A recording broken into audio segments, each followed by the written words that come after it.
Again.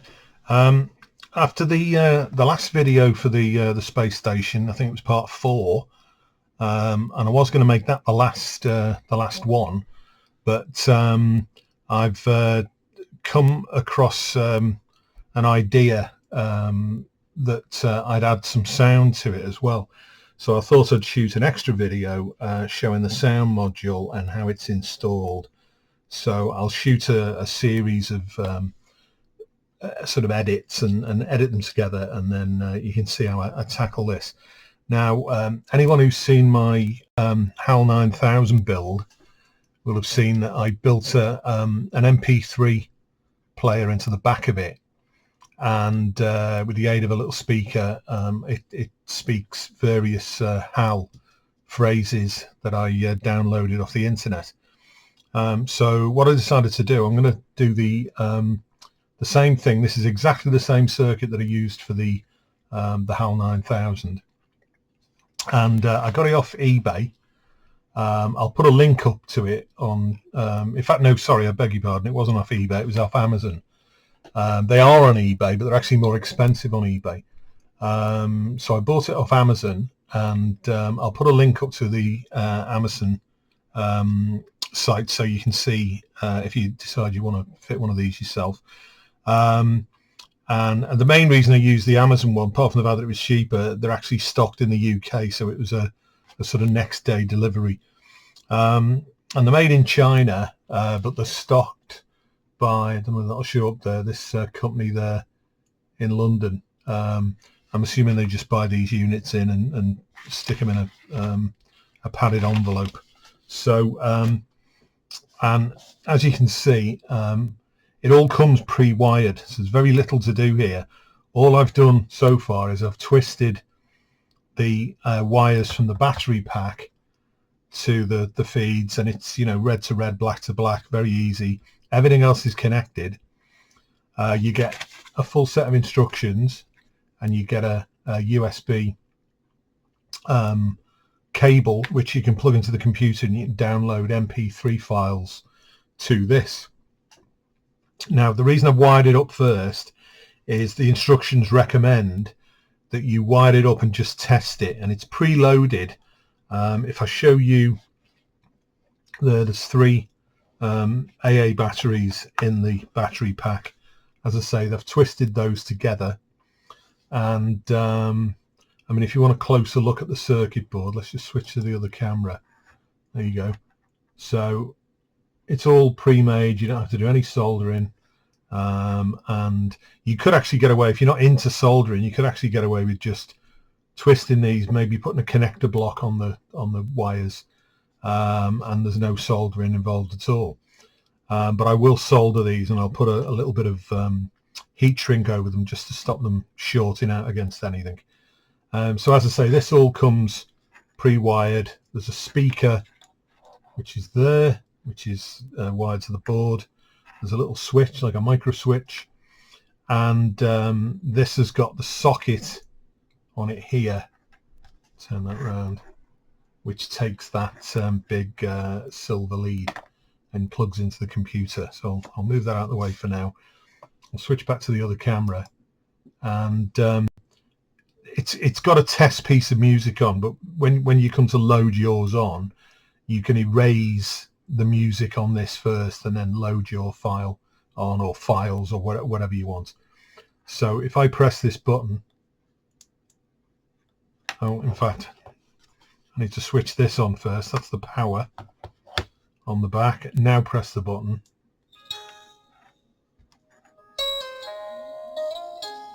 Now it's just a random bit of music.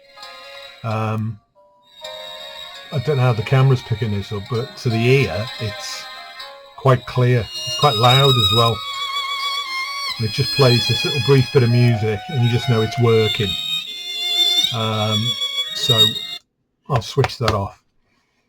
So I'll move on with starting to install this in the base of the space station. And the plan is that I've got of the Blue Danube, and it's actually the piece that was used in the movie. So I think it's the Berlin Symphony Orchestra from 1965, if I'm not mistaken, conducted by Herbert von Karajan.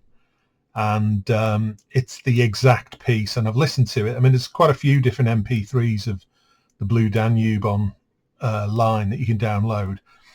But the first one I downloaded, although it sounds very similar, the speed's not quite right. It just seems a little tiny bit up tempo.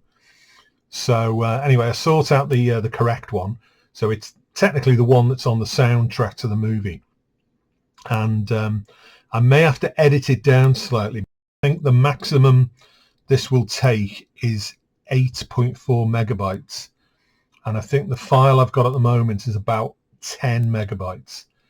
And if it won't load, I don't think it'll partially load. It's either got to be the right size or not at all. I'll put it through an editing program, and I'll just chop the end of the file off,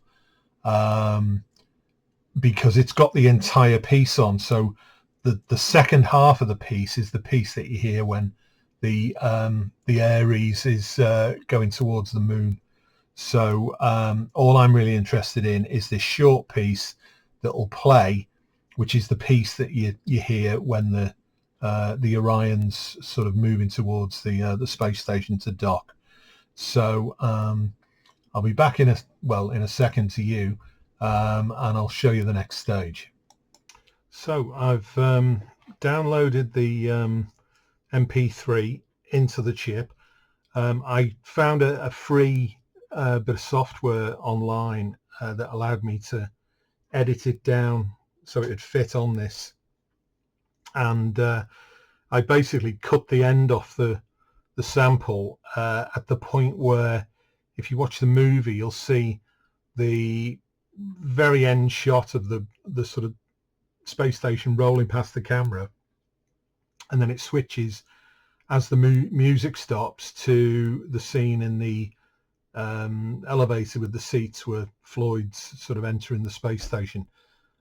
So I thought that would be a good point to cut it off, because the rest of the music after that relates to the Ares and the trip to the moon.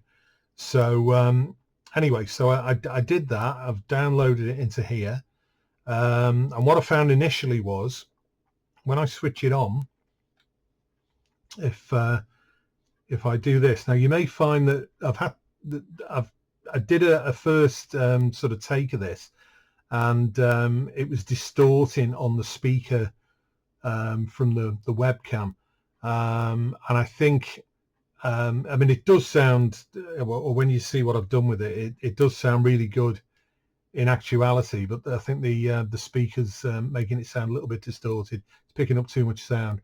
So I've turned down the microphone, I should say, and so my voice might be a little bit low, but hopefully you'll be able to turn that up and then turn it down when the music comes on. So if you listen to this now, this is the music starting, and that's probably getting picked up by the microphone, but hopefully it's not too loud now. And obviously it starts very quiet, as it does in the film, and then builds up and gets louder. But it wasn't very loud at all when I first put it in the circuit.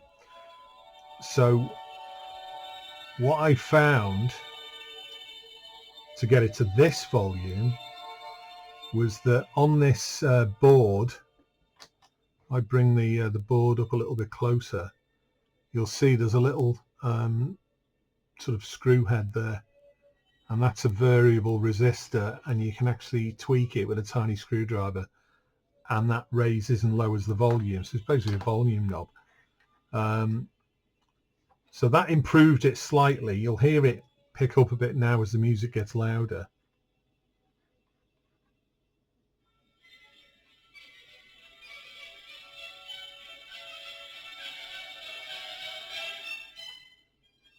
But it's still a bit tinny, sounds a bit toy-like. And I also was conscious that When I did the HAL 9000, that sounds great coming out of the speaker in the sort of the HAL I thing, but it's fine in a room, but if you take it to, say, a model show, you can't hear it. It's too quiet. So I wanted a bit louder that'll sort of drown out the slight drone of the motor, and also you'll be able to hear it. So what I've done, I've constructed a rudimentary speaker, and if I pop this in here,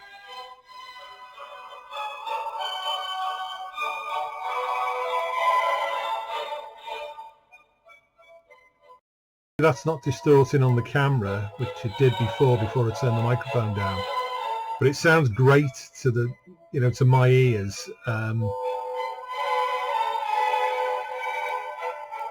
It's got a fair bit of bass to it, and it's, you know, louder,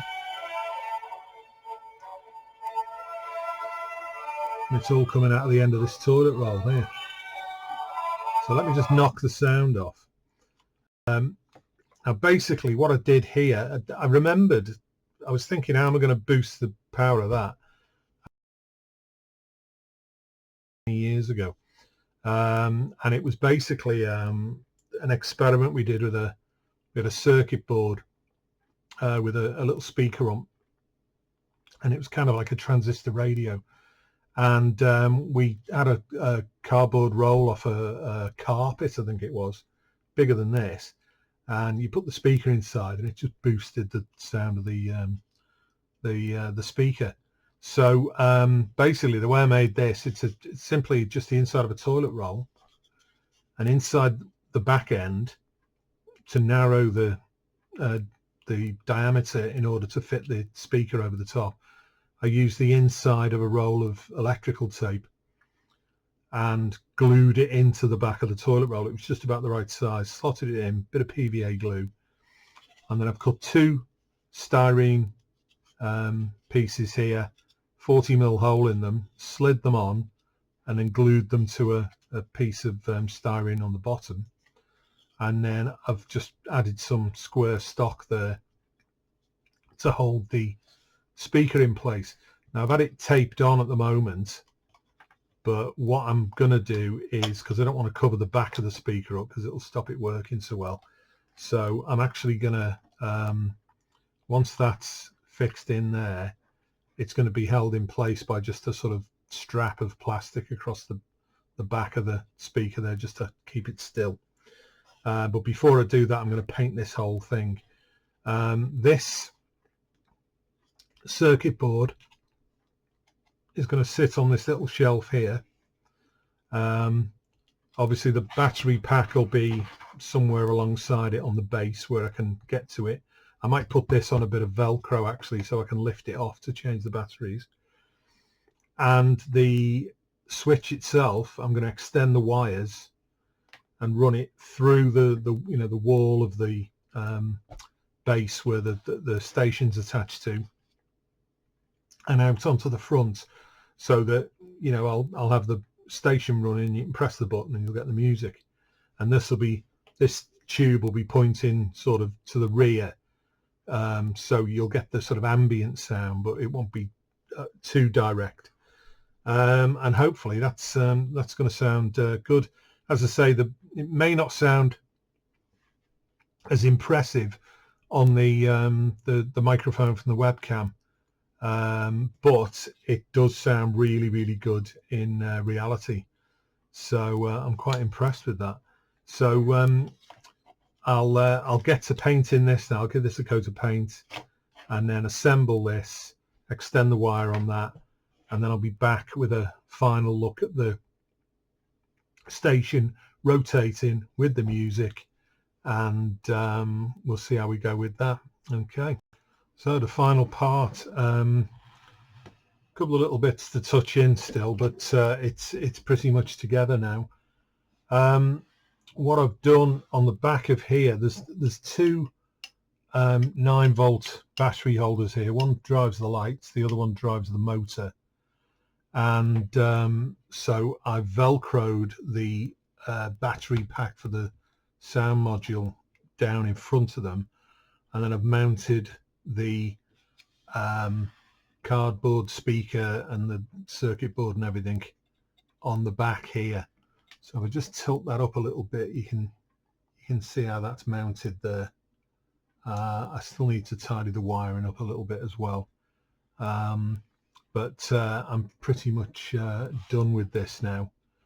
So what I'll try and do as a bit of a demo is I'll get the motor running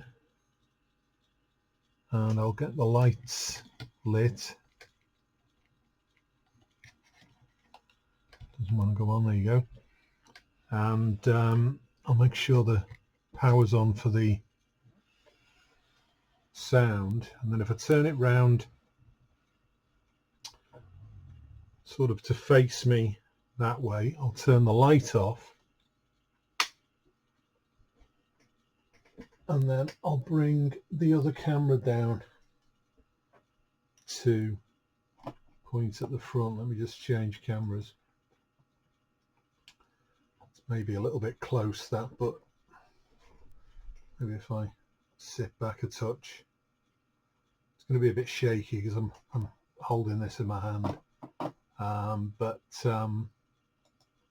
if I just switch the music on, and I'll try and get a little bit further back to get the whole thing in. Get a good view of the mess of my workbench as well.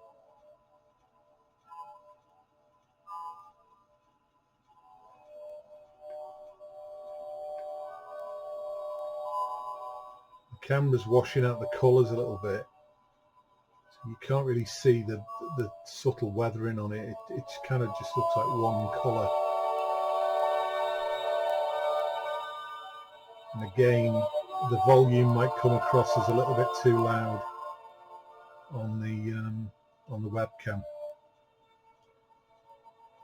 but you get the general idea. So the last thing I'm going to try and do with this, maybe over the weekend, is set up a black background, maybe get a piece of artboard and punch some holes in it and put a light behind it so it looks a bit starry, and then see if we can get this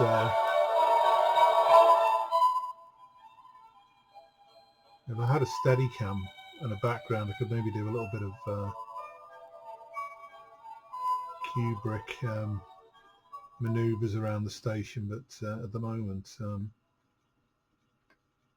it's just a bit shaky.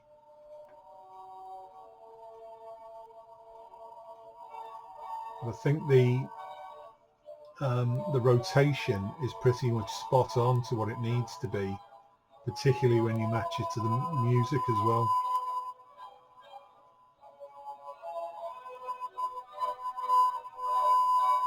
And sitting in front of it now, that cardboard tube has made all the difference to the speaker.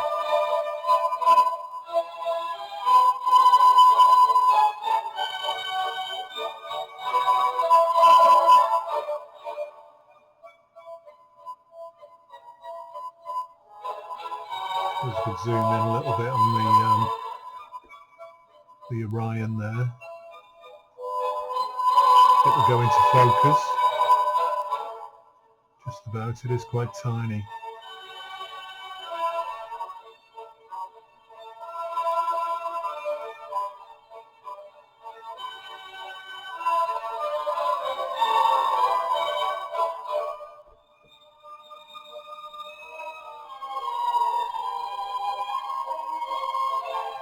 Let me just switch back to camera 1.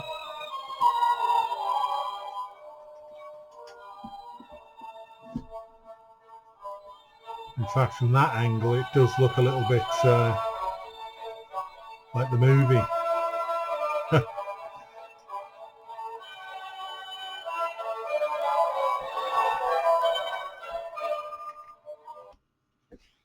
So I'll turn it off now.